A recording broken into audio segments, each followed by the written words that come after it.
Aloha, it's Jamie Corey here with Online Marketing Mentors. Today I'm going to teach you a little bit about getting started online today. There's some things that's going to be important. For instance, you're going to need to be online. Goes without saying, but we are starting a business online and that's going to be our primary focus. So to do that, I put together a training series.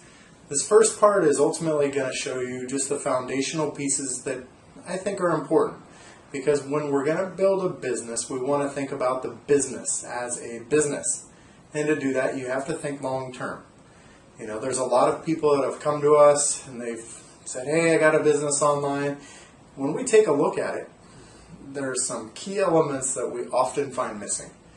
Since you're here with us, we want to make sure you avoid that. So ultimately, when your business starts growing, it's growing in the right direction. A few of the primary pieces that I believe are important to your business are first, getting a proper market. Some people you'll read about, they'll tell you, you really have to find a niche market. Something that's very small, low competition. Maybe you could be the only one in that market. And once in a while, on super rare occasions, sometimes, but rarely, that is true. But for most purposes, the best way to find a market, and this is always what I tell people, find a market already with something that you know. Don't find a market, go searching for something you know nothing about, because ultimately you're going to have to re-educate yourself completely from scratch. And then the passion that you're sharing with other people, it's not going to be there. And you're going to be behind that computer screen every single day, and it's not going to be any fun. So ultimately, when you're building your business, think about the market you're getting into. If you're a real estate agent already and you really enjoy that, or an insurance agent, that's great. Teach people about it. Teach people about your products, what you're ultimately providing as far as a service. What makes you unique? So the very first thing I like to take a look at, again, is a market. Another way to find out if a market's a good market to get into is just competition. For instance, if you type like abs or how to lose weight or fitness, you're going to see the competition in that market is huge. And you have to understand something.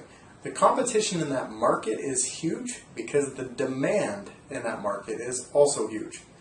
So another key point when you're looking at a market is find competition. Some people try to avoid it. Myself, I like to go with the competition. I like to be a part of the competition. I feel I have the knowledge, and pretty soon you will, to actually compete in those market areas. And that's really what you want to do. You don't want to steer away from what could be a really great thing for you. So if you're a fitness professional, another thing that would be good is to jump right in, guys. Don't steer away from it. So, we got a market.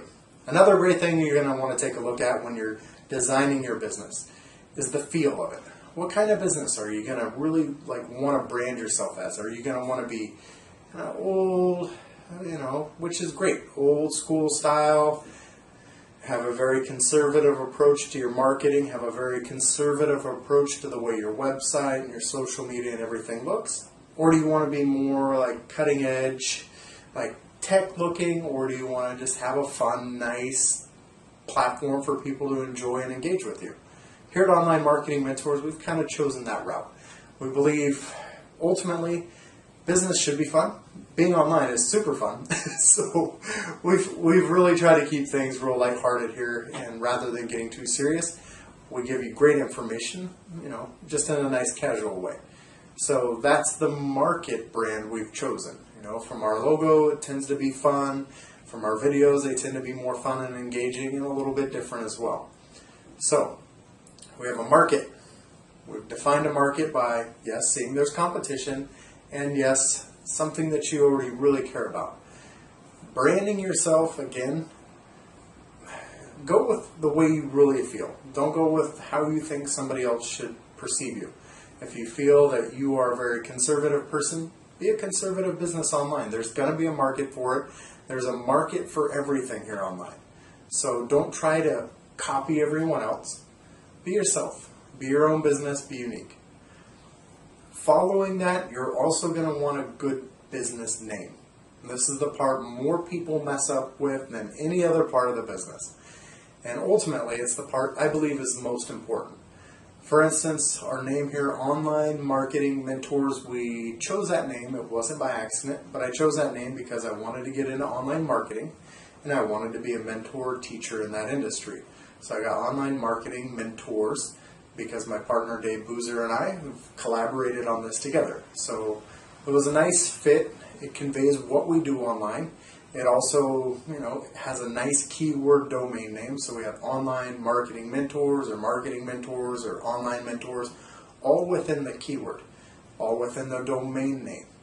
So when you're thinking about branding your business online, you might tend to argue with that because there's companies like Zappos, or there's companies like Pinterest or Twitter, and I could go on and on for Shopify.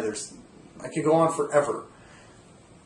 You'll notice a trend that you'll see these big companies sprouting up and all of a sudden they're massive companies. But you also have to understand most of these companies started with financial backing. Most of them start with a real solid business plan and they know exactly where they're going, and they work, tediously hard to get market ground to actually start making what they have. Zappos, for instance, to me it's an amazing thing. Zappos, if you thought about it, you wouldn't ever think shoes, you wouldn't ever think commerce, you might think lighters or something like that. But when you are choosing a domain name and a business name, I'd recommend for the average person out here online that you start with something that conveys what it is you're doing. If you're in real estate and you want to be a trainer in that, maybe you could be real estate mentor. It conveys I'm in real estate, I'm a mentor. It's a very easy thing for people to understand what it is you're doing online. So, now we have market. Again, market, that is just being able to compete, find competition. Don't find the tiny little niche. It goes against conventional wisdom here online, but ultimately if it's a super tiny niche, there's generally not a lot of buyers in that niche. If it's a very big competitive marketplace, jump in. There's plenty of room for all of us. So we've got a market, we've got a brand. So our brand is going to be our personality. We're going to build our brand around our personality. So don't try to be dark and drab, and if that's not your personality. If you happen to be lighthearted and fun, inject that into your business. And when you're choosing a business name, choose something that actually conveys what it is you do. It doesn't have to be totally generic. It doesn't have to be like shoes online. But if you happen to have that one, awesome for you, right? But it has to be something that at least tells people what it is you do. So I hope that was informative. This is part 1 of getting started online today. And this is Jamie Corey with Online Marketing Mentors. From here in Honolulu, Hawaii, I wish you aloha. And we'll continue over on to part 2. Aloha.